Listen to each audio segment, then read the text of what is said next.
Welcome to Spoiler Piece Theater, the podcast that doesn't give a shit about spoilers. We just want to talk about the movies. My name is Evan Crean. I am co-chair of the Boston Online Film Critics Association, co-author of your 80s movie guide to better living, and my pronouns are he, him. My name is Dave Riedel. My pronouns are he, him. I write about movies, and I am also a member of the Boston Online Film Critics Association. Yeah, you are. I am. And this week, Megan is on vacation, so we have a special guest with us, Dee Dee Crimmins. Yay! Hey, guys.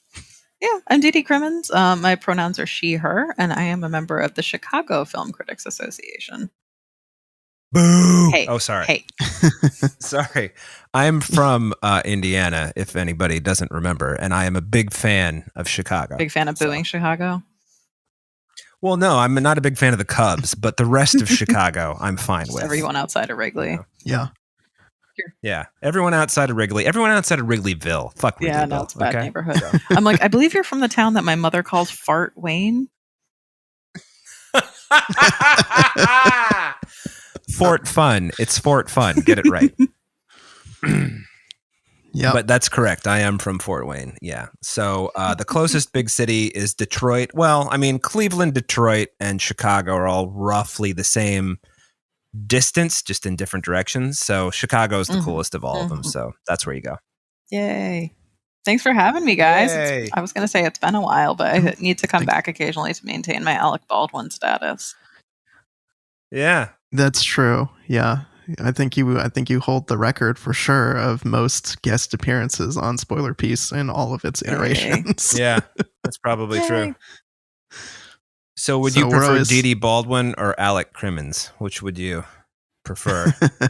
You can just call me Alec Either? Baldwin. Okay. Like we can just scrap the Dee Dee Okay. Crimmins entirely. Okay.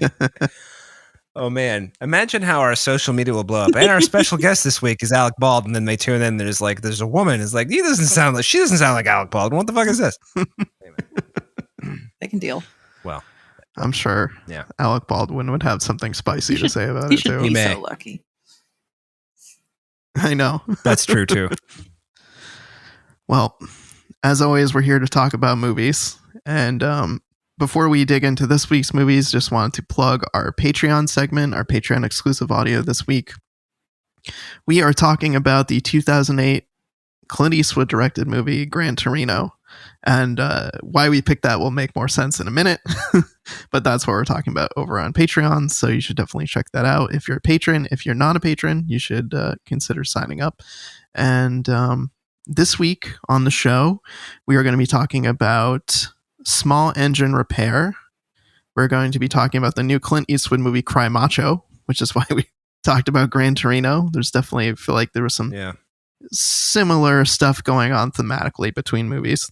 And we are going to be talking about the musical Dear Evan Hansen that has been quite a buzz on Twitter, on film Twitter lately. It's been a lot of critics talking about it. Indeed, they are. No, sorry, I'm going to interrupt you, Evan. Before we dive Yes. into any of this, I Go do ahead. have a point of contention that I need to bring up with Dave here. Hey, just what you want to maintain your Alec Baldwin Yeah, status? Alec Baldwin Hold would on fight here. you.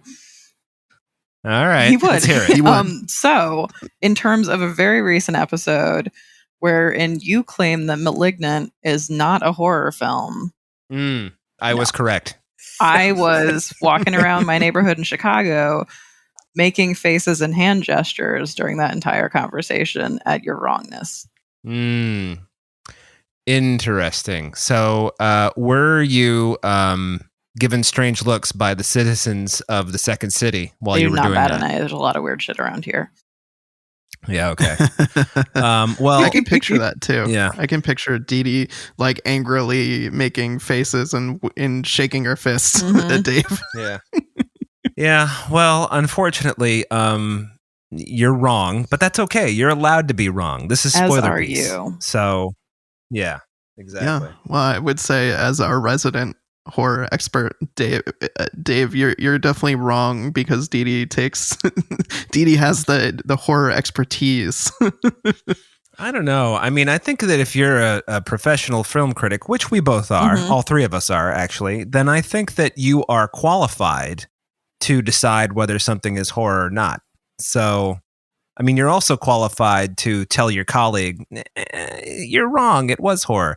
But I am also qualified to say, no, you're wrong, it's not horror. Only if you whisper it like Batman, like you just did. Swear to me. That's all. I couldn't go on with the rest of this without clearing the air. That's all right. I'm glad that you did. I'm glad that we cleared that right away. Before we talk about three movies that are not horror movies, which is unfortunate because we always love having Didi on to talk about horror movies. Well, some of these are horrific, so let's not, That's true. Actually, while we're on the topic of things being horrific, Didi texted me earlier in the week to let me know that were it not for our strong friendship, she would otherwise probably not be in this episode because of having to watch the movies that we picked for this week's episode. I'd say it again. Sorry. Well, I'm glad that I wasn't on the receiving end of that text. So, well, I appreciate you hanging in there, Didi, for our friendship. It means a lot.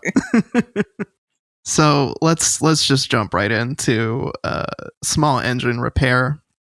The first movie we're talking about, it is written and directed by John Polano, and I will read the IMDb one-sentence summary. Events spin wildly out of control when three lifelong friends agree to do a favor on behalf of the brash young woman they all adore. That is not accurate. No. No, they don't. I mean, not they accurate. don't agree to any of this. Yeah. No, it's more like there's a guy and he has two friends and something happens to his daughter and he gets pissed and goads his friends into trying to help him get revenge on behalf of his daughter. Which was, none of this is known to his daughter or cleared by his daughter or endorsed or anything. Well, she is in a coma. Let's not forget that part. Yes. Yeah, I guess now let's just jump right into the real. Yeah, I'm like, that was the biggest spoiler of all. Yes, we got right into the spoiler territory. Hey, so yeah, we've got our main character. His name's Frankie. He's got a daughter, and her name's Crystal. Crystal, yeah, and then he's got two buddies. He's got Sueno, who's played by John Bernthal. And then, what's the other guy's name? I'm totally blanking. Packy. Aki? Mm-hmm. Packy. Yeah, Packy is played by, what's his name? Shea Wiggum? Yep. Is that his name? That's his name. Looking probably like the most gaunt I've ever seen him in any role. He just looks like really scraggly. Which it's kind of appropriate because another thing we should add is that this movie takes place in Manchester, New Hampshire. And it is such a New England movie, if I've ever seen a New England movie. You've got like these three guys who've been friends since childhood. They're always giving each other shit, the kind where they're, calling each other names, slapping each other around. They're not great when they get together. They get into trouble. There's a scene early in the movie where Crystal, the daughter, is meeting up with her mom, and her mom is like wasted, and they're out doing something. And so Sueno and Packy convince Frankie to go out to the bar, and then they all get into a bar fight, and Frankie has a bad temper, and he like starts beating a guy senseless to the point where everyone in the bar is like scared shitless of him. And which that doesn't kind of come triggers back to haunt them at all, by the way. No one gets arrested for any of that shit.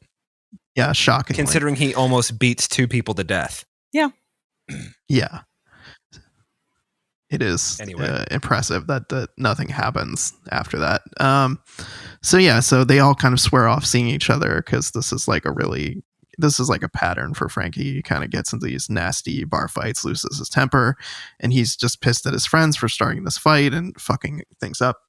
So they don't see each other for a while, and then Frankie gets them together, gets Packy and Sueno together again, and he's like, come to my garage, let's hang out, and right away that something is up because he's just acting squirrely, and he's also just doing all these things like, oh, I got a big TV, I got pay-per-view, let's watch the fight, I'm going to make you steaks, I sprung for Blue Label. Like he's like, clearly he's buttering them up for something. Yeah. And he started drinking again after not drinking for years.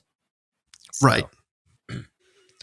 So yeah, so we find out that he's got them there, and he brings this guy over who's like a northeastern kid who's like a drug dealer, and he's going to buy some Molly from him, but he's lured him there under the guise of buying drugs, but to he wants to murder him. Right.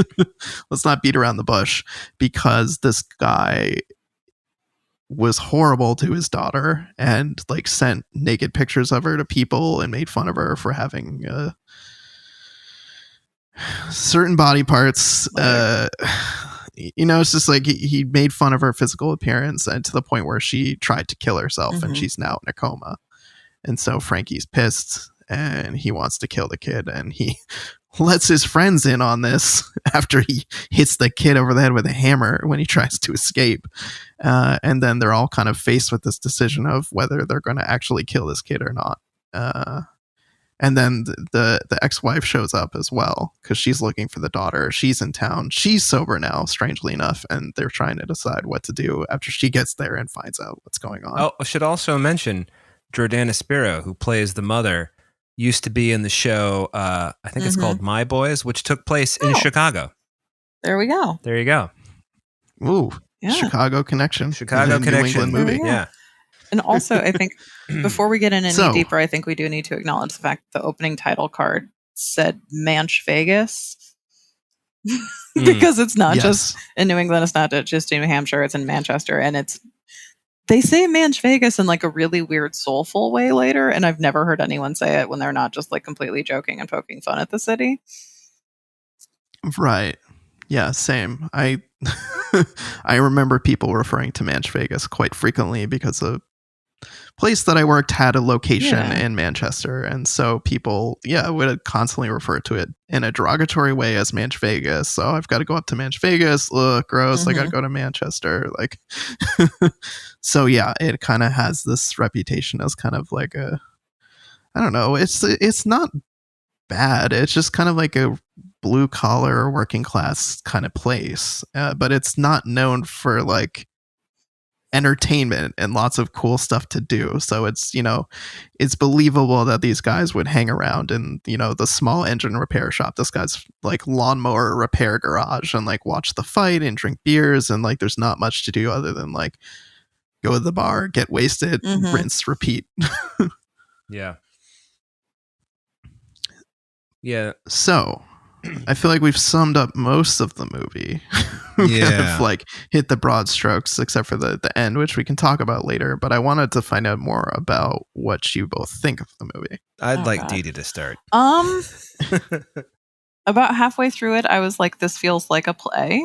And then I looked it up, and it turns out it was based on a play. So that totally makes sense, just because it's kind of like, when it boils down to it, it's just a few characters, a single location, a lot of talking, a lot of like emotional roller coasters, even though nothing new is necessarily introduced as they're sitting there bonding. I keep coming back to like the passivity of the women in this.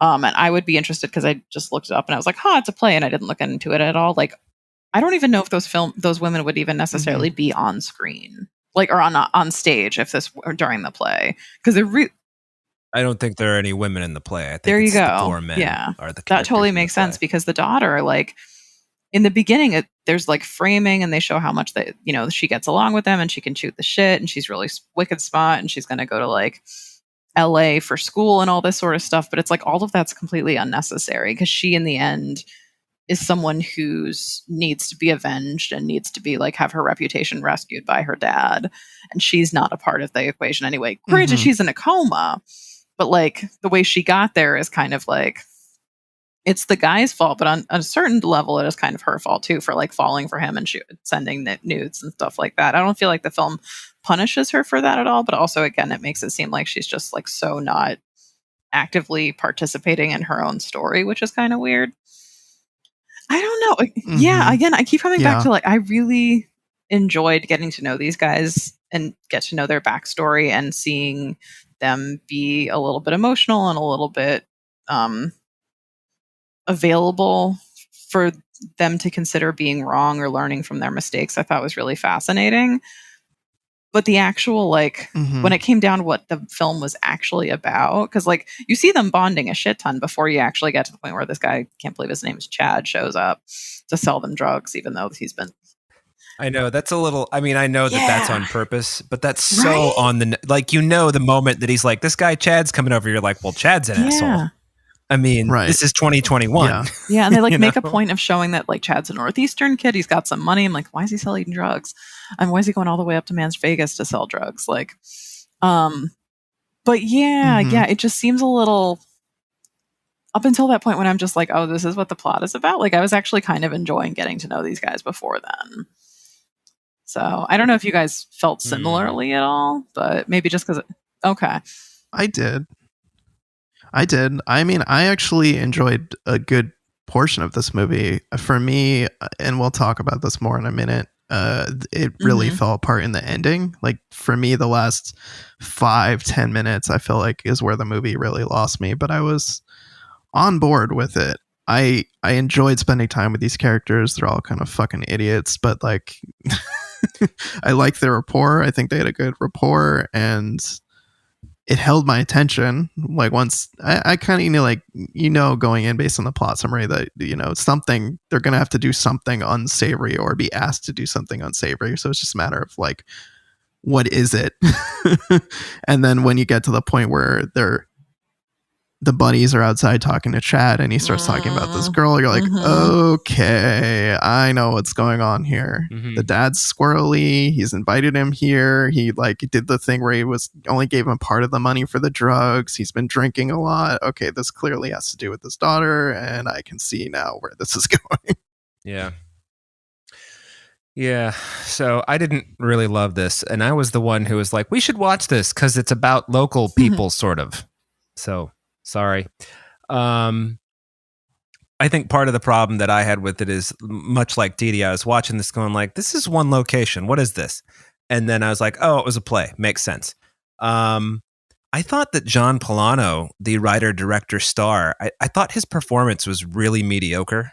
And I thought John Bernthal was kind of doing his John Bernthal thing, except just with a different accent. Shea Whigham, on the other hand, I thought was great. So that was a nice surprise. He does a whole lot in this movie without saying much. A lot of acting with his face. And I agree with you both that the daughter is not involved in her own story, which is kind of a bummer. But the other thing is like, what's kind of interesting about it is, these characters are pretty well drawn. The three main guys, they're pretty well drawn. And what I like about them is that they all, writers have gotten smarter. And like later, I feel like, a lot of times in movies like this where you've got dudes being dudes, they're just dudes. Whereas these guys actually, they really know each other deep down, and they really know each other's vulnerabilities. And there is a lot of genuine friendship and, dare I say, love, not in a bro way, but genuine, heartfelt, I love these guys kind of stuff. But also, when you take the turn into like the whole social media subplot, which ends up doing the daughter in, I really kind of feel like they don't know what the fuck they're talking about. Even though these kinds of things do happen, but like the way they have to sort of spoon feed, because nobody who watches this movie, like no 20-year-old who's Instagram savvy or TikTok savvy or whatever, is going to watch this movie, like voluntarily, probably, right? So you've got this movie made for people our age, who are of the age who know what that shit is and know how it works. And so then to hear these characters explain it, you've got the one dum-dum, John Bernthal, who's not a dum-dum, but he doesn't know anything about social media. And then you've got the guy who's the burnout, Shea Whigham, who knows everything there is about social media and algorithms and everything. And he's explaining it as it goes along. And it's just like, first of all, I don't really think that I don't know that anybody in the moment would be thinking, no, don't murder him here because he might have checked himself in on Instagram. I mean, these guys are smarter than they should be, or they're smarter than they appear to be, but they're not that smart. And so that whole thing just felt not the whole thing of sending sex and then that having been, sent to everybody that like in your address book and somebody trying to kill themselves because of that, I believe. But the whole way that these guys are like, at the end, it's like, all right, put your dick in his mouth and then take a picture of it. And then if you say anything, we're going to send it to everybody you know. It's like, I really... Yeah. And yeah. Well, you got to the part that I really disliked about this movie is the ending and how the resolution is. And instead of killing the kid, they take a photo of him with Packy's dick in his mouth. And it's just like on the one hand, it's like, okay, because there's that conversation earlier on where Chad talks about how his dad fired a gay attorney in his, big shot log firm because there was some photo of him making out with a guy in Mexico. And you could see how the shitty rich white people would be like, oh, I don't want a gay person near me. But like, it just feels so cliche and so pat. And like, it's also, and it's played for laughs too, kind of. Yeah. Yeah, it's played for laughs and it's gross. I mean, and then there's the the part where the kid realizes that they can't kill him because he's already, shown that he was there. And so he starts making jokes about how they're going to go to prison and get raped. And can I just say, like, I am just so tired of that. I'm so tired of that trope in movies and TV, characters making fun of other characters about how they're going to get raped in prison. It's just so old. Well, forget about the fact that it's not funny. It's just like stupid too, It's stupid and it's gross. It's stupid, it's gross. It's, come on. Like, we're really at that point where we're making prison rape jokes still and sticking dicks in people's mouths and saying that that's going to, like, intimidate them to not talk. I don't know. The whole way that the movie took, the whole turn that it took toward the end, like, really. Yeah. Well, I don't think it landed for me. You know what bothered me even more about that, though, is how Packy even says, it's like the movie wants to have it both ways. He says, guys, I feel like what we're doing is kind of homophobic. And then Jordana Sparrow says, well, yeah, but I mean, that's kind of the point. And it's like, haha, you just excused yourself for making this lame joke. Yeah, Great. That's the thing. It feels like acknowledging that it's homophobic kind of excuses all the rest of the homophobia in it. And then, but like, besides the fact that it's horribly homophobic, like basically they just have another piece of evidence that they, essentially sexually assaulted this kid now. So I'm just like, how would this at all be something that's going to be your saving grace and mean that you're going to get off scot-free? Right.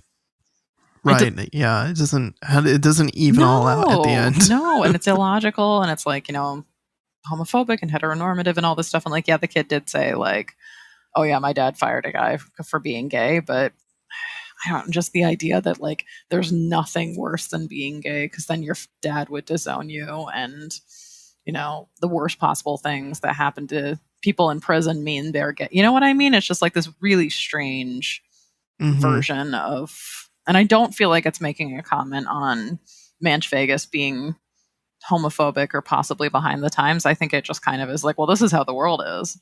Yeah.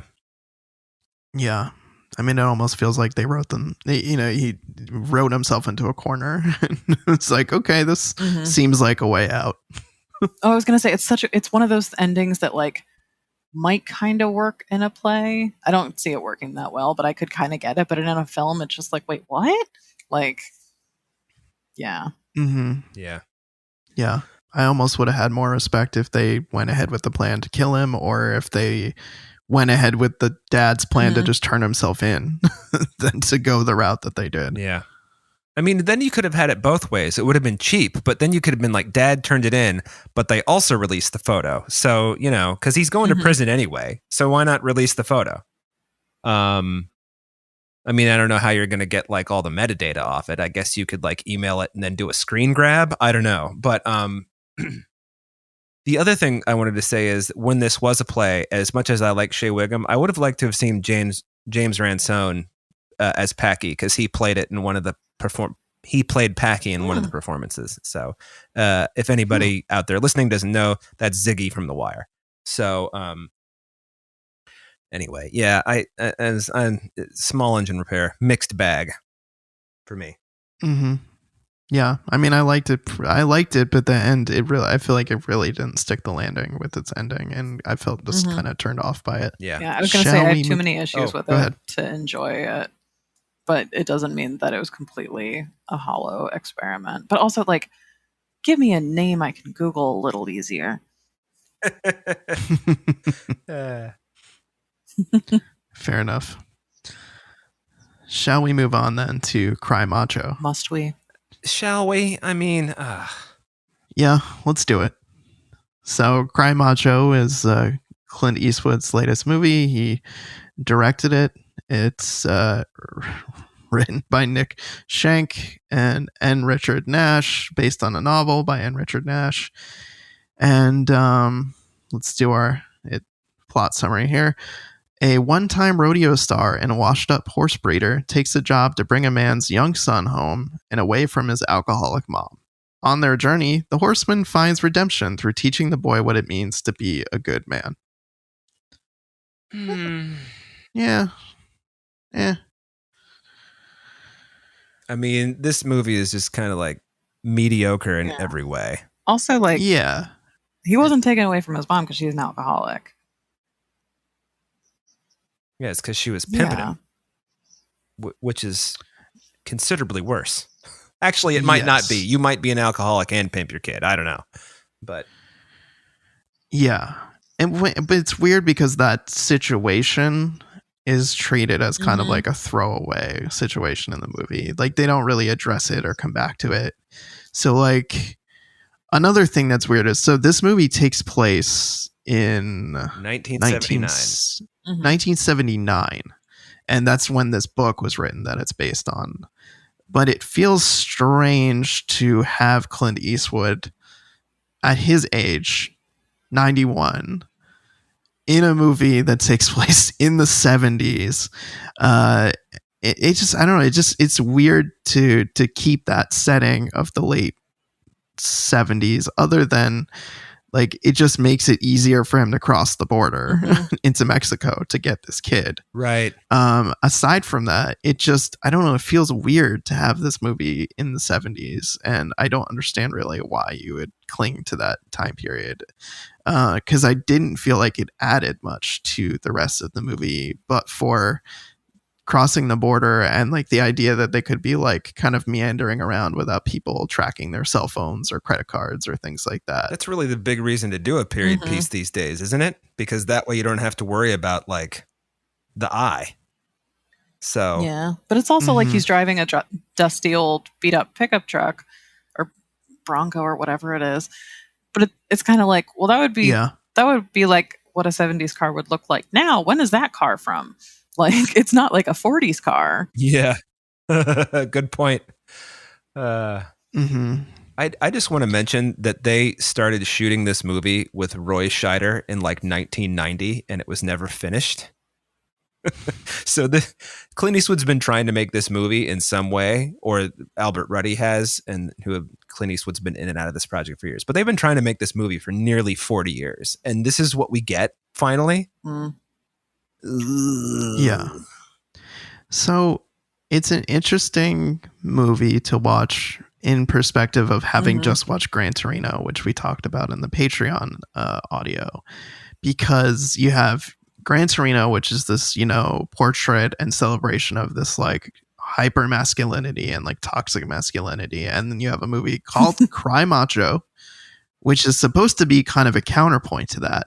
And then you have this idea that, this kind of gentle old timer is teaching this 13-year-old kid how to be a man, but how to be a man in, like, a virtuous, honorable kind of way of helping other people out and, like, not taking the path of violence and, like, turning the other cheek kind of situation. But it's an hour and 40-minute movie, and you don't really get to that theme until, like, maybe an hour and a half in or something. It's weird to me that if that was the goal of the movie, that they waited so long to kind of, like, introduce that idea. For me, I think it's my major critique of it, is that if you're going to have a movie that's supposed to be like a commentary on masculinity and like being kind of a counterpoint to it's Dave, you talked about this in the Patreon, of Clint Eastwood kind of deconstructing this image that he's had over the years as an actor and as like a badass, do whatever it takes kind of tough guy. It's weird to me that we would get that message or try to get down to that theme so late in the game. Yeah. Well, can we take a second to acknowledge the fact that macho in the title may or may not refer to a chicken? Right. I mean, Right. it's like hearing you talk about this, Evan. I'm like, oh, no. We need to talk about the fact that Macho is a character that's a rooster. Oh, for sure. Yeah, no, I wasn't Okay, planning to skip over that, but I feel like that is, to me, like that conversation that he has where he's talking about, this macho thing's overrated. I used to be, the kids that calls him like weak. And he's like, I used to be a lot of things, but like this macho thing is overrated. Like, yeah, Macho is the name of the kid's rooster. We first meet the kid, he's got the rooster in a cockfight, which is just a gross thing. But the rooster travels with them and like actually defends them against a villain who tries to take them captive by gunpoint at the side of the road. So yeah, it is also referring to the rooster whose name is Macho. Yeah. And the whole time the kid is like painted as this like animal lover, and I'm like, perhaps we have a different view from 1979 to now about what cockfighting is all about, but this is not something you get into because you're an animal lover. Mm-hmm. They kill animals. That's the whole point. Right. Like, so yeah. Right. I think it's fair to say that the kid didn't have a lot of options, animal lover or not. I think it's also fair to say that the kid is one of the worst actors I've ever seen in a major motion picture. He's unwatchable. I don't know. It's not good. I don't know if it's not a good performance. I don't know if it's the direction or the lack of direction or if he's just a bad actor, but it's a shitty performance. It's awkward and not awkward because he's just a kid. It's just bad. I don't know. Like, he's not believable. He's not sympathetic.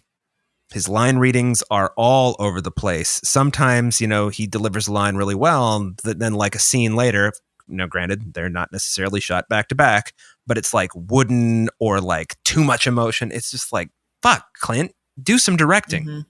The kid, speaking of the line delivery, I'm glad you brought that up, Dave, because it was driving me insane. Because he sounded just to me, and I don't know what his native language is, so I don't know if he was inflecting an accent or anything like that, but the way he was kind of sorting through his lines sounded like when Michael Scott puts on a Slumdog Millionaire play to me. It was just like such like broken English. I'm like, how is this not a satire? Like, just the way he spoke, it sounded like someone making fun of an accent rather than having an accent themselves, because it was so inconsistent. Yeah, it was. Agreed. Yeah, I agree with both of you on everything you just said. I think it's not a good performance. I think possibly could have been corrected with better directing, but because the directing is so not good and the performance is also so bad, it's very difficult to tell whether he actually has an accent or if he's affecting one and just going for the kind of low-hanging fruit kind of stereotype accent. It's so hard to separate, and I think that speaks to bad direction. Yeah. I mean, and the other thing about it, the direction in this is just almost, it's like lackadaisical. Like, everything is just kind of, everybody talks about how Clint Eastwood will let's rehearse. And then he's had the camera rolling and he's like, all right, cut, moving on, tail sticks. And it's like, wait a minute. And I just feel like, yes, I talked about this on the Patreon. You know how to make movies, but that doesn't mean you can like not make them. Do you know what I mean? It's like, you can't just like put the camera on the sticks or, put the dolly tracks down or have the camera on the DP shoulder and then just be like, all right, just roll, whatever. Mike, I'm just making up the cinematographer's name. I don't know who shot this. We're rolling and, it's action and everyone just sort of meanders around and things are very slow and just like really there's no sense of urgency in this movie, which I think is what my big problem is. You've got this mother who is like sending these henchmen after her kid, and then Dwight Yoakam on the other side of the border, and that's a whole other fucking shit show of a side plot that's just completely ridiculous. But you've got like the world's least imposing like gangsters chasing you, and then when they catch you, you're rescued by a rooster. I mean, it's like, I mean, all right, just bleh, I guess is my point.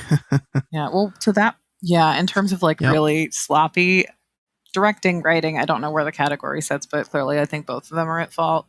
That the very beginning of the film, where we have Dwight Yoakam firing Clint, if I'm remembering this correctly. I'm not saying either of our characters' names, I'm saying the actor names, and he just, it is so much exposition and character building just like shoved into this one tiny little scene where he's like, you and your gambling and your drinking, and he's just like, I'm like, why are we being told this? Essentially, none of that comes up again because he actually doesn't act like that character that Dwight Yoakam is like accusing him of being. And then, like, cut to the next scene, and it's just like 10 years later. Like, we needed none of that. That added nothing to the film, in my opinion. Well, yeah, and it was also just weird timing because we see the opening film. It's I think 1979 or 1978, and then we see that whole scene where he gets fired, and then we see this scene where it's in Clint Eastwood's home, and we're seeing all the posters on the wall, and then we see a news clipping of a riding accident that he got into, and they like zoom into the newspaper clipping, and we see the accident happen, which is grotesque. And then it's like 1 year later. So like initially I was like, wait, 1 year later from the accident or 1 year later from 1978 or 1979, where we started the movie? Like that is such a jarring transition. Yeah, if the people don't know what it is, fuck them, they're dumb. That's my Clint Eastwood I was watching it, impersonation. I'm like, this is so pointless. It's not adding anything. It's just making me angry because it's ridiculous, and I'm doing too much work as an audience member trying to figure out why the hell I should be paying attention. But then it's like, it's just, that is not a sign of strong directing. That is not a sign of well edited writing. If there's like this entire chunk of the film that I'm like, what the hell is this doing here? And all this like character development that's being shouted at me actually isn't the character that's developed later. Like, what the hell? Yeah. It's very strange. I mean, just like when he gets to Mexico, meets the mom, and then first of all the mom throws herself at him, which is weird and gross. And then you have this idea that like she's pimping her son out, or there's sexual abuse and physical abuse going on, and they don't really revisit that later. It just kind of is a throwaway section of the movie. What I actually did like about this movie is when it settled into being just kind of a slice of life movie, when him and the kid find this town that they kind of settle in and hang out in for a while. And there's a woman, her character's name is Marta, when she's got a restaurant and she welcomes them and they end up staying with her, and Clint Eastwood's character has a relationship with her. And that's kind of weird too, that we have him having a relationship and then he ends up going back to her at the end of the movie, and they have this kind of like smoky dance in her restaurant, which is I don't know, it seems like a weird way to end the movie. Well, I think it makes it feel much more like a goodbye movie for Clint Eastwood. Yeah, that's true. I was gonna say, he's not supposed to be 90, his character, right? He's supposed to be more like 70. Right? I have no idea. That was my impression. I mean, but it's hard to tell, partly because Clint Eastwood, as old as he looks, he doesn't look 90. At least to me, he doesn't. But he also doesn't look 70. I mean, it's like he's really spry. There is that scene when he gets down on his hands and knees and looks under at the oil leak under the car, and that's him doing it. And he gets right up, and it's like, and I'm not trying to be ageist, I'm just saying, like, my grandfather when he was 90 didn't move like that. That's all I'm saying. So the whole subplot with, is it Marta? Is that her name? Just kind of, I mean, if she were clearly like 65, and she's not that old. And if he were like 70 and clearly 70, it wouldn't feel so strange, but it feels really strange. It's like you've got this woman who runs her own business in Mexico in 1980, and everyone in the town respects her, and this is the best she can do, this fucking gringo? Give me a break, you know? So, I will. Yeah, I will say that in contrast to, I almost said El Camino, Gran Torino, which was the Patreon.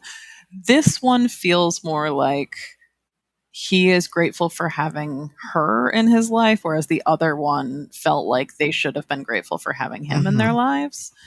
Like, yeah, I agree that the age is not what I was expecting in either of them, but I do find it a little sweet, especially since they can't speak, and like she shows him how to make tortillas, and like, stereotypes aside, that's actually kind of nice to watch. Yeah, I liked that part of the movie. I liked when they settled in and were just living a life in this town, and because he knows animals, he becomes the de facto town vet, and people are taking their animals, including the town deputy who's been giving him, side eye the entire time, and seems like he's ready to arrest him or, easily turn him over to the henchmen that are looking for him. And he brings him and his wife bring their old dog for him to look at. So yeah, I don't know. I liked that part of the movie. I liked him and the kid living there and building a life together, and I liked that part a lot. Yeah. But it's weird and it's hard to reconcile with the rest of the movie because it's a detour. And it was like the one of the few times, so like he keeps saying like cowboys wear a hat, cowboys cook, cowboys sleep outside. Like, I mean, we can see you're doing it, dude. You don't need to tell us you're doing it. You don't need to say this is part of your identity. No, but it's like that's the only time we actually see him like working with animals and breaking horses. Like that tells us more about him being a cowboy than any of the many times that he says, "Well, cowboys, this is what we do." It's like, just sleep outside, dude. Yeah. By the way, you don't break a horse in an afternoon. That's not how it works. Just in case. Oh yeah, no. wondering. I was like, I was watching this. I'm like, so they've stayed there 6 months. Like, yeah. I mean, Jesus. I mean, you can break horses quickly, but yeah, it's like, it's not in an afternoon. That's for sure. Oh my God. Also, is her cafe ever open? Yeah. I like that. Like, again, like Evan was saying, like she has this certain degree of like gravitas and power in the town because of her being a respected businesswoman and having this cafe, which seems like some sort of a hub, but it's always closed. Yeah. Yeah. Good for Convenient. Yeah. I mean, it's so successful. She's only open 3 days a week. She's got her grandchildren to take care of. Like the she rest has like 3 Michelin stars and everything's on her terms. Exactly. The first 3 Michelin stars in a tiny town in Mexico. No one's heard that though. Yeah, they probably would. I feel like we've covered most of it. Is there anything else that either of you want to talk about with Cry Macho? I guess the only thing I would say is it is. I don't know if nice is the right word, but I did appreciate Clint Eastwood's character being more of a human than like a guy who, you know what I mean? Just like, we're just going to quietly break horses in an afternoon and look after this dog that I'm not really a vet, but sure, whatever. I don't know. Like you said, Evan, the whole part in the town of them just living life, that was kind of pleasant. The rest of it, yeah, my thoughts exactly. Dee Dee, I didn't really else? enjoy this at all, but I like seeing dogs and goats on screen. Sure. So which is the half the point of the internet for me, but still, yeah. Well, that's our takeaway: dogs and goats. Yeah. Let's move on then to the main event here. Dear Evan Hansen. Evan Crean. Dear Evan Crean, how dare you make me watch another music? This is like 14 musicals in 14 I know, weeks. this has been a lot of musicals. I'm sure you're feeling quite exhausted from all the musicals we've been watching lately. Well. And I'm sorry that this one was not good. Well, I mean, why don't you IMDb it, and then we can get into the sure, finer it's points. Directed by Steven Chbosky. Is that how you pronounce his name? Perks of being right. a wallflower guy. And written by Stephen Levinson, based on the stage musical Dear Evan Hansen, film adaptation of the Tony and Grammy Award-winning musical about Evan Hansen, a high school senior with social anxiety disorder, in his journey of self-discovery and acceptance following the suicide of a fellow classmate. That is a gross simplification of, here's a guy who's really awkward and can't relate to anybody, forms what he thinks is going to be a connection with this kid who ends up committing suicide, and people think that he was friends with the kid because Connor, the kid who committed suicide, took a note that he had written to himself as part of his therapy. He's supposed to write letters to himself, Dear Evan Hansen. So they find the note with the kid and they think that he knew him. And then so it just goes from there. He starts forming relationships and people talk to him in ways they didn't before. So he just kind of feeds the lie until it becomes too much. And then he doesn't feed the lie. Yeah. And then he owns up to it later. And he's a better person for it. So full disclosure, Yeah. I'm only about halfway through this film because I had a mix up with Universal in my link, but I could have guessed that was the ending. Could you Yes, have? Dave, I could have. I'm also incredibly excited to talk to Okay. Dave about musicals. Well, I get the impression, Evan, that you hated this. Mostly because you told me you did. Boy, did I hate this movie. It was just, it's over 2 hours, and I paused this movie so many times to see how much time is left. And each time I couldn't believe how much was left. There was a point where I paused and there was still an hour and a half left. And then there was a point where I paused and there was still a half hour left. And I couldn't believe it. It was so grating and slow. And I see why everyone has been heaping all of their hatred on this movie, because I said this as I was watching it last night with Shauna, like, as soon as they started shooting this movie and they realized how old Ben Platt looks in this role, they should have shut down production, said, pay this guy his contract and let's get somebody different. Because it's so weird seeing a guy who's almost 30, he's 28, playing a high schooler, and he looks like he's 30. Like, really, like, the makeup on him is just atrocious, and you can see it. It's not even like well done or well blended. He just looks so old. And it's just like, when you start out a musical about a kid in high school and you don't believe that kid is in high school, you're already off on the wrong foot. And the music, I didn't care about the songs or the lyrics. It felt both overly produced and also just underdone at the same time. Like, there's so many like kind of matter-of-fact moments where it's just the character singing and you don't even often see people reacting to the singing. So you're like, the other people who are there, are they hearing them sing, or are they hearing what would be dialogue, but the singing is in the character's head? I have no fucking idea. It's the second one. Because the reason I know that is because when he gives I guess you'd call it a eulogy, the speech or whatever, when they show playback of it, he's not singing. It's a speech.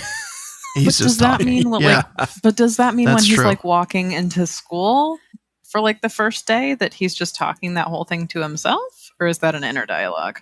Yeah, it's an internet. I mean, these are questionable directing choices, I would say. Not for real. Mm-hmm. I'm not even trying to be funny. Like, Mhm.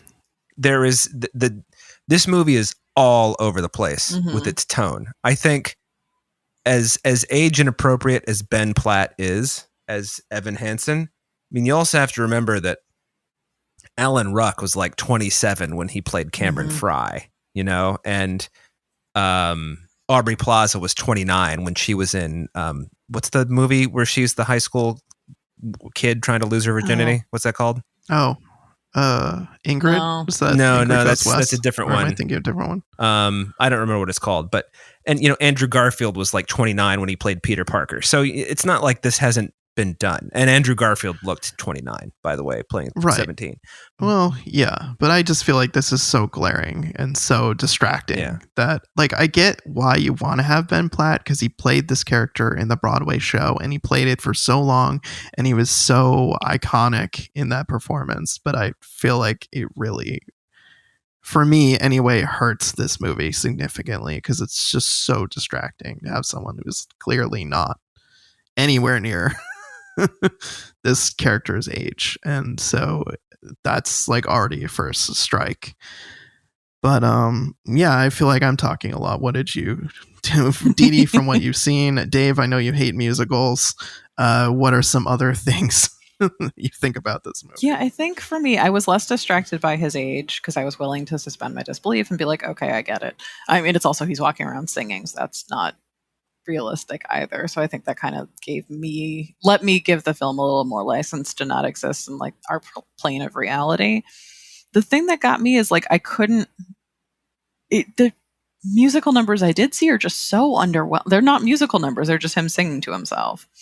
Like that's really underwhelming. Mm-hmm. Like I don't need a big dance number, I don't need anything, but I need you to like make eye contact like with the camera. Like if you're going to belt it out, don't stare at your shoes. Like, Right. I get that that's his character, but I didn't enjoy watching him do that. Yeah, it was just so strange. And like the whole, like, I don't know, it's that whole thing about like, if you just have characters talk to each other, there is no plot. Like, that's the entire plot of this film, right? Yes. Okay. Totally. It's the idiot plot, as Roger Ebert would call it. If you just had one character say, no, this is what I meant, the movie would be over. And it's every episode of Three's Company would be 2 minutes long. It's also like, was it World's Greatest Dad, the Robin Williams, Bob Clark Goldthwait film? Yes. Except for, he's just kind of like forging a life after someone's dead, like, which is just a dark comedy. Like it should be. Yeah. It is. Yeah. Yeah. It definitely got a lot of World's Greatest Dad So I vibes. haven't finished it yet, and I try and reserve discussions of the like if I would recommend it just because I haven't seen the whole thing. But I'm just like, it's more like I'm still waiting for it to click with me, and everything I've read and heard you guys say is that just isn't going to be coming or be satisfying. Well, I didn't say that I hated it. Oh, I want to hear this. Well, I think part of the reason I didn't hate this is because the musical numbers don't feel, I didn't think they were particularly good, but the big problem I have with musicals, as I say every time we talk about musicals, is the theater elbows. And this movie doesn't have that. It's just got a kid like looking at his shoes and singing with a lot of emotion. And therefore, it's kind of like, all right, this isn't nearly as irritating as somebody like jumping on top of a desk and spreading their arms open wide and going, gotta sing, gotta dance, or whatever, my Ethel Merman voice.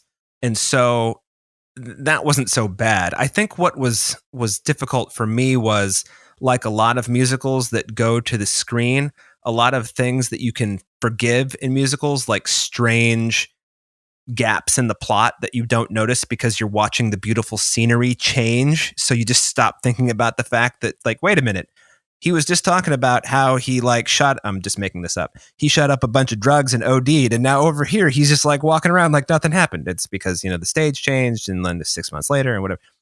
You don't have that here. Like scenes it's like a regular movie. Like scenes just come one after the next. And so there are all of these things that happen that should be dealt with immediately, but they're not. They're dealt with like 4 scenes later for some reason. And just like dumb shit that happens. And this is in the musical and it's in the adaptation. When Evan Hansen shows, what's her name? Alana, the young woman who's like heading up the Remembrance Society to get the orchard opened. Mm-hmm. He's like, here's the letter that I wrote, that he wrote to me. Don't show it to anyone. It's like, I mean, my God, what it just, I had to move away from the mic. I was so exasperated. Just what is stupid. I found that really incredibly lazy. And just a lot of stuff. Like nobody questioned the fact that like when Evan wrote the letter, which is a suicide letter basically, and then Connor stole it, and it's talking about how he wishes he could talk to Zoe. No one's like, why do you want to fuck your sister? Like no one says that, It's like, Where did that come from? And also, like, their Right. age difference. I guess Connor's supposed to be a senior and Zoe's supposed to be like a sophomore, but then she's going to college at the end of the movie also. No, she's going to be a senior in high school at the end of the movie. But she talks about how, like, this one time that, you know, she rode the bus into town to pick up Connor, but he just really wanted money for drugs and she gave it to him because he was 12. Well, how old was he? He wasn't 13 going to buy drugs, 15 maybe, but like what is going, like, what are the ages of these people?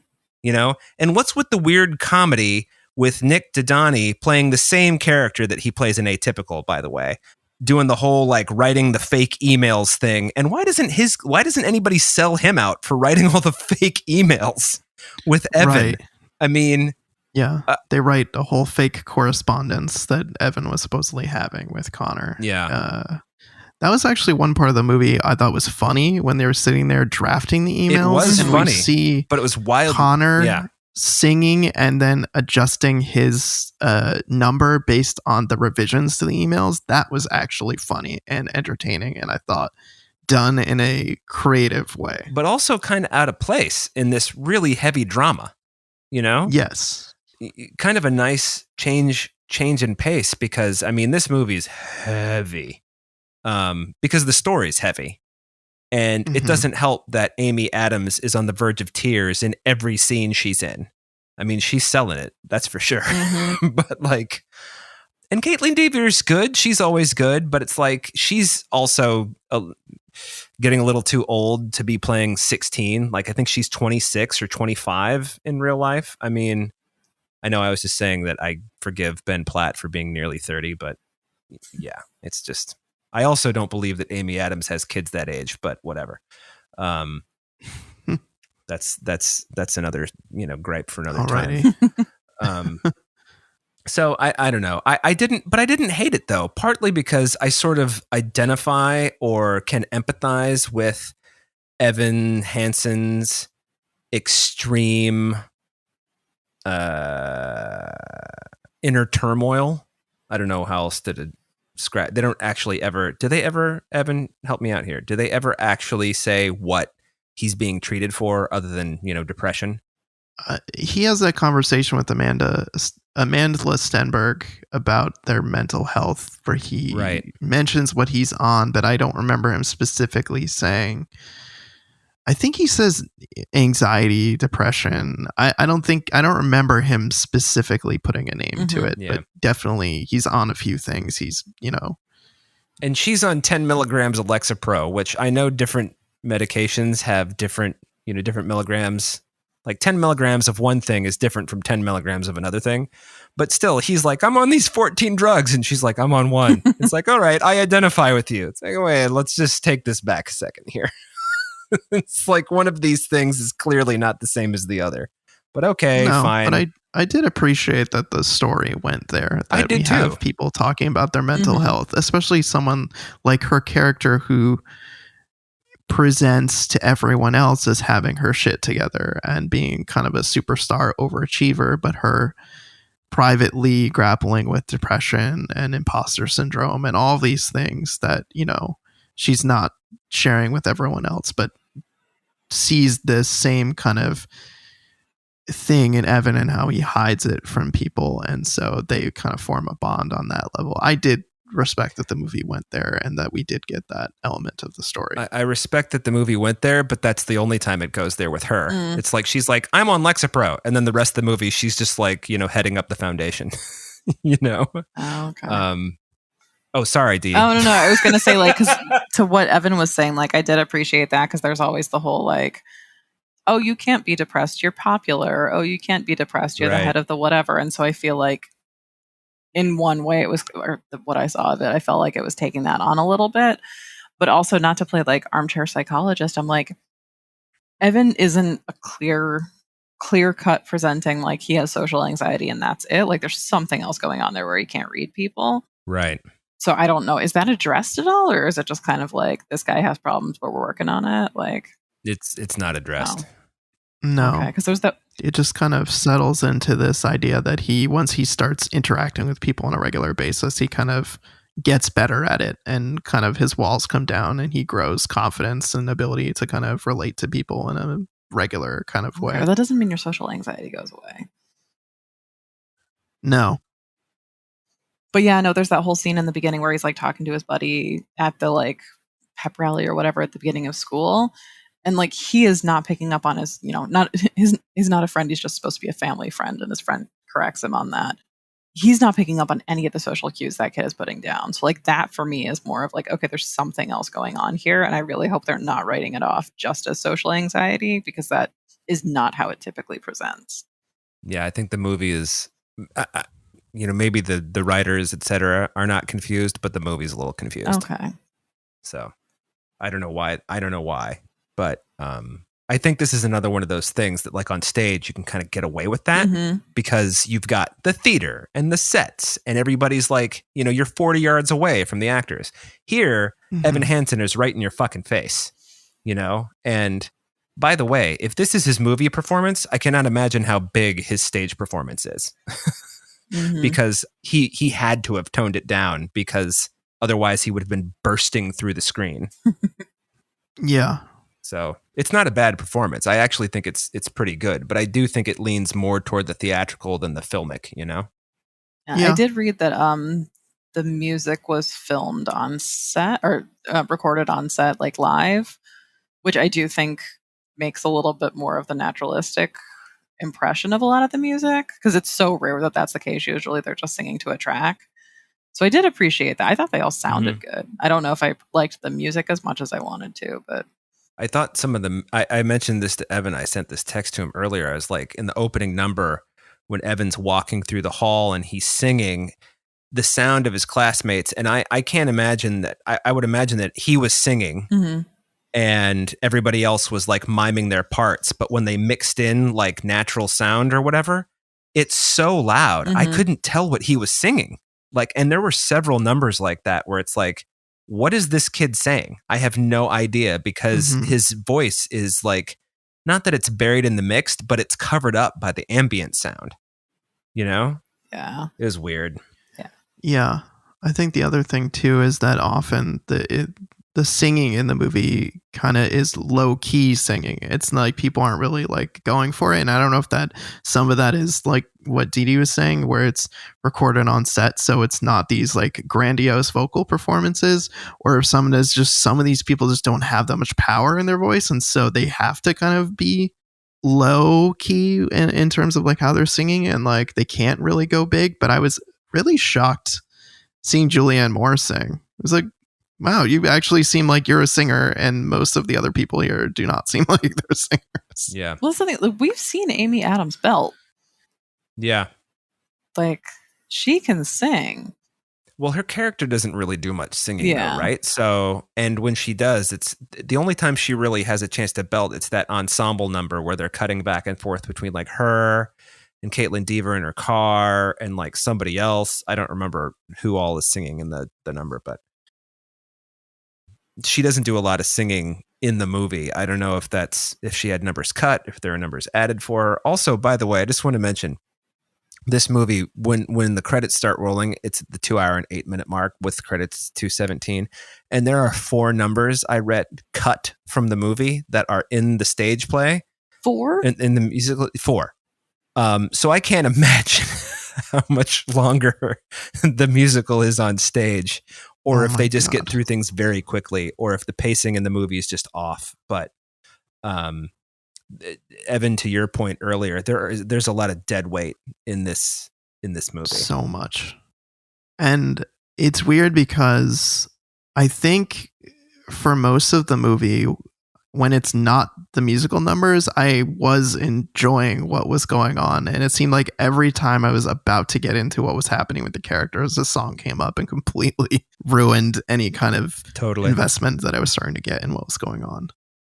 So I don't know. I think one of the interesting points of conversation around this movie has been some people they didn't know the story.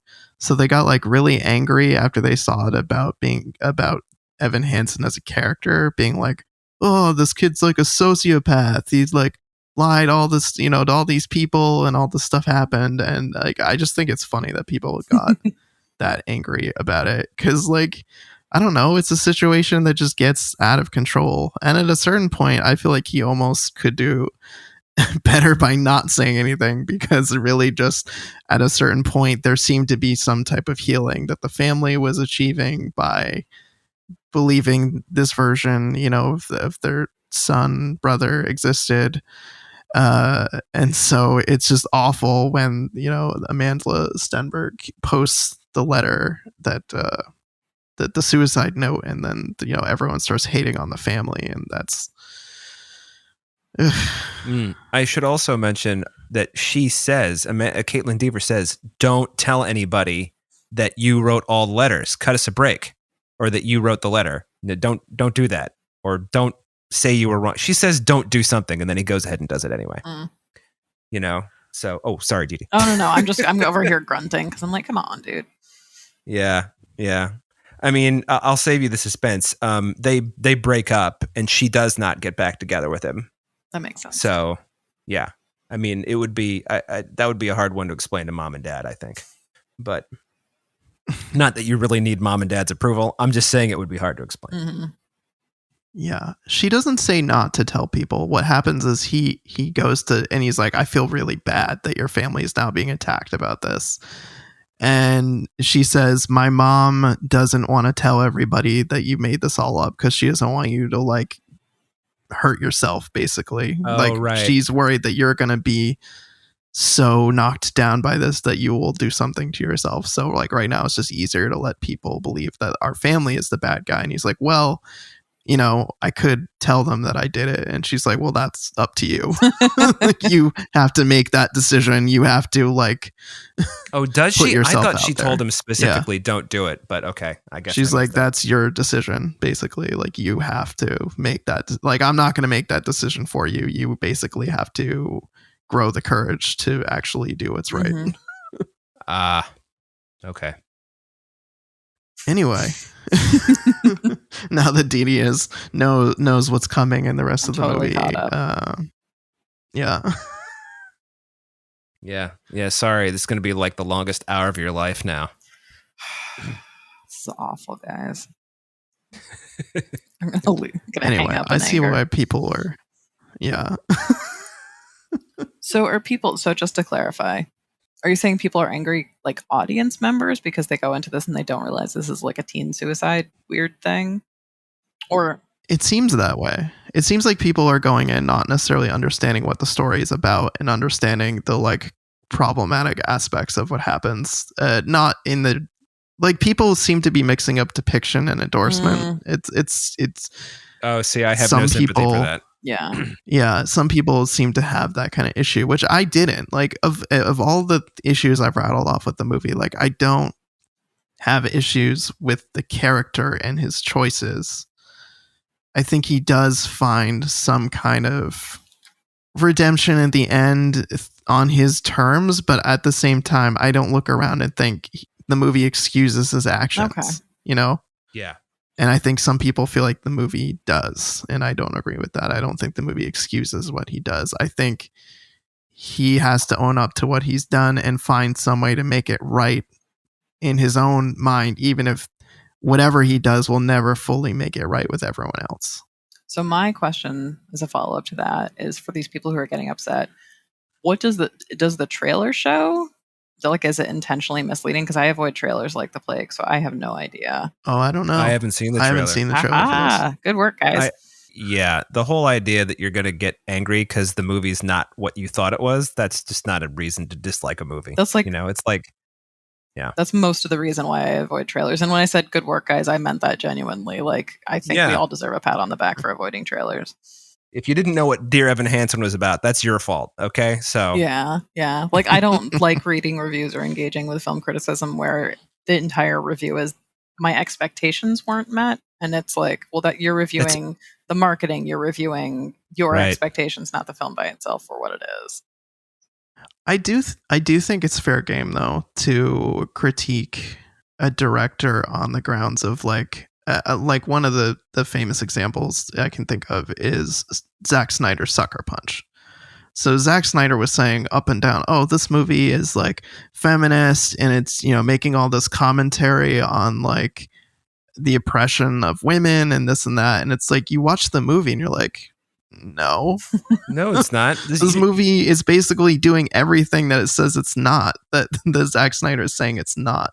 And I feel like that is a fair time to critique somebody. If the director's coming out and saying, this is what my movie is supposed to be, and you watch that movie and it does not hold up to those claims, I think that's fair game to critique. I absolutely agree. But in Zack Snyder's defense, he's an idiot. So, like he is the worst, most derivative filmmaker. So he probably thinks that Emily Browning wearing like a schoolgirl outfit is empowerment because she's actually playing against tropes because she can wear this and kill people with a sword. Fuck that shit.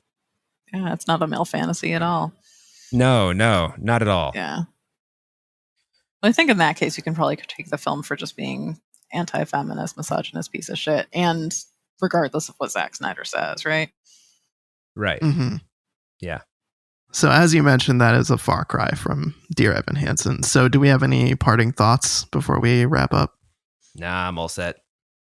Okay. So other than being able to argue with Dave about this, should I finish it? I mean, maybe? Maybe, yeah. Ringing endorsement, gentlemen.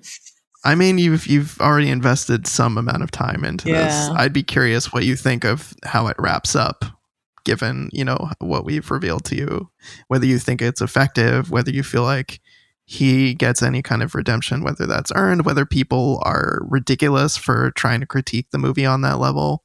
I think these are all things that make at least worth finishing so you can have opinions. Yeah. Oh, by the way, I said there were 4 numbers cut from the musical that are in the movie, but they wrote 2 new numbers for the movie. So it's actually only 2 songs shorter. Do they really think they were getting Oscar consideration for this? I don't know. They must have if they're going to write new things, right? Maybe. Yeah, that always seems to be the hope. Let's rewind and let's recap the movies. So, Small Engine Repair is, I believe, available on VOD. Would we say see it? No. I think I'm a yeah. I think I did, like I mentioned, like it up until the end. So I'm a yeah, even though you're both a no. Cry Macho, which is available on HBO Max and is currently in theaters. Yay or nay? Pass. No. I'm going to also say no with the caveat, unless you are for some reason a Clint Eastwood completionist. That's the only way I could see someone wanting to see this movie and having some kind of justification. Otherwise, it's kind of forgettable. It's not worth your time. And I think you both know where I come down on Dear Evan Hansen. I would not recommend it. But Dee Dee, I know it's weird because you haven't seen the whole thing. But what direction are you currently leaning in? I mean, based on this talk, it sounds like you guys aren't too hot on it, but then you told me I should finish it, and I just don't know what to think. I think this is really a matter of personal choice. I mean, for somebody, okay. Well, here's the thing. For someone like me who's not a musical person to say like, it's fine. Well, it's okay. Whatever. I mean, take that for what it's worth, which is probably not a lot, because if you like musicals and you're all about the theater elbows, you might just hate this. Maybe that's why this is different enough from your standard musical that I don't hate it. At the same time, it has a lot of problems. So that's what I mean. Fair enough. Yeah. Alrighty then. First, I just want to say a huge thank you to our editor, Otto Clamor. Otto, thank you for making us sound good week in and week out. We really appreciate it. Thanks, Otto. You can find the show anywhere you get podcasts, but you can also find us at our website, which is spoilerpiece.com. We're all over social media. We're our Spoiler Piece Theater on Facebook. We're at Spoiler Piece on Twitter, Instagram, Letterboxd, and TikTok. If you want to get in touch with us for any reason, there's 2 ways you can do that. You can email us, spoilerpiece@gmail.com. Tell us we are wrong about Dear Evan Hansen, or pick a fight with us about one of the things that we've talked about. Yeah, Malignant. It's not a horror film. Hey, Pick a fight. Hey. Yeah. Hey. You can tell You can get in touch with us and we'll relay the message to Dee Dee that she's right, that it is a horror movie. You can also do that by giving us a call at 862-21-PEACE. You can leave us a voicemail and tell us just how wrong Dave is. All right. That's probably the best reason to do it. And if you like the show, please rate and review us by going to ratethispodcast.com/spoilerpiece. Rating and reviewing the show helps more people find it. It gets the word out. So we really appreciate that. And if you really like the show, be sure to join our Patreon. As we discussed earlier, this week's Patreon exclusive audio, we talk about Gran Torino, which was a lot of fun, especially in context of talking about Cry Macho in the main episode here. So you can head over to patreon.com/spoilerpiece and sign up for our Patreon. You get exclusive audio. You get to vote in polls. We actually have a poll going right now regarding train movies that our patrons can vote on. And so, yeah, definitely consider joining the Patreon. And so I want to say thank you again to Dee Dee for joining us. Thanks, Dee Dee. My name is Evan Crean. I'm co-chair of the Boston Online Film Critics Association and co-author of your 80s Movie Guide to Better Living. You can follow me on Twitter and on Letterboxd and Instagram as Real Recon. That's real as in film reel. My name is Dave Riedel. I write about movies. I'm a member of the Boston Online Film Critics Association, and you can follow me on Twitter, Instagram, and Letterboxd as Dave Sees Movies. Hi. Thanks again for having me, guys. This was so great. Even though Dave's wrong, it's nice to be back. Sorry, I won't. I'll drop that. No. Dee Dee's farewell performance, everyone. So. That's a nail in the coffin. Yeah. Anyway, so where you can find me? Oh, you can find me on Twitter. It's Dee Dee Crim. That's DEDECRIM. You can also find me at Seville Weekly, Rue Morgue Magazine, and thatshelf.com. Ooh, that shelf. Every time. Every time. Yeah.